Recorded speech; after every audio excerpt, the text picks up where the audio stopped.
नमस्कार मंडळी, माझ्या ब्लॉगमध्ये तुमचं स्वागत आहे। आज मी बाहेर चालली आहे आणि तुम्हाला माहीतच असेल की दांडेलला हेवन इन फॉरेस्ट म्हणतात। त्याचं रिझन हेच आहे। तुम्ही बघू शकता किती ग्रीनरी आहे ह्या रस्त्याला। रंजून जर हे दाटल्यावर पोस्टाचे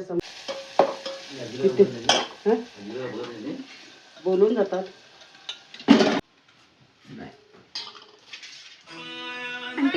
तर आम्ही आलेलो निर्जला मावशीच्या घरी आणि हे तिकडचं प्रसिद्ध राम मंदिर आहे जे त्यांच्या घरच्या समोरच आहे।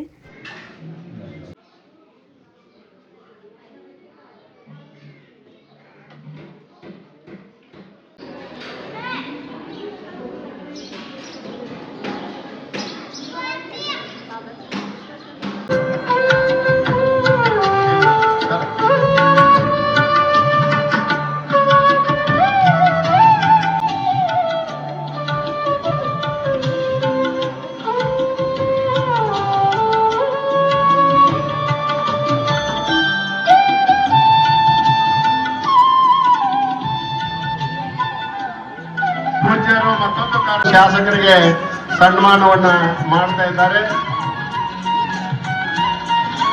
ಮಾನ್ಯ ಶಾಸಕರಿಗೆ ಕಾರ್ಯಕ್ರಮಕ್ಕೆ ಹೃದಯಪೂರ್ವಕವಾದ ಸ್ವಾಗತವನ್ನ ಮಾಡ್ತಾ ಇದ್ದೇವೆ। ಕಾರ್ಯಕ್ರಮಕ್ಕೆ ಸ್ವಾಗತ ಸುಸ್ವಾಗತ। ಇನ್ನು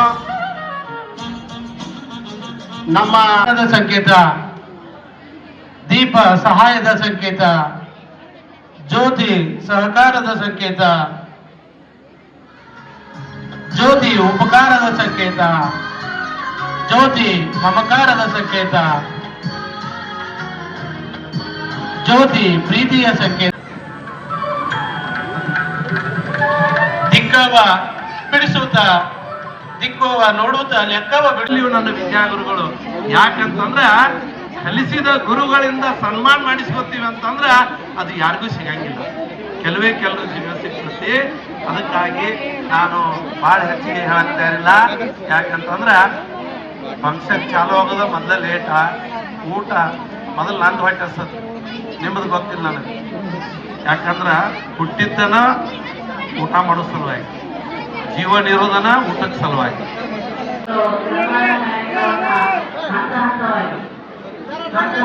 ಎಲ್ಲರೂ ಕೂಡ ಈ ಒಂದು ಕಾರ್ಯಕ್ರಮದಲ್ಲಿ तर असा होता आजचा माझा दिवस आणि मला आज खूप बरं वाटलं कारण मी 2-3 इयर्स नंतर आज माझ्या मावशी आणि मावशीच्या मुलगीला भेटली आहे। आणि तिकडं त्या फंक्शन नंतर एक रिटायरमेंट फंक्शन होतं माझ्या मम्मीच्या बेस्ट फ्रेंडच्या हस्बंडचं। ते पण खूप बरं वाटलं तिकडे जाऊन, मम्मीचे फ्रेंड्स वगैरे आले होते। And thank you so much for watching. Do not forget to like, share and subscribe.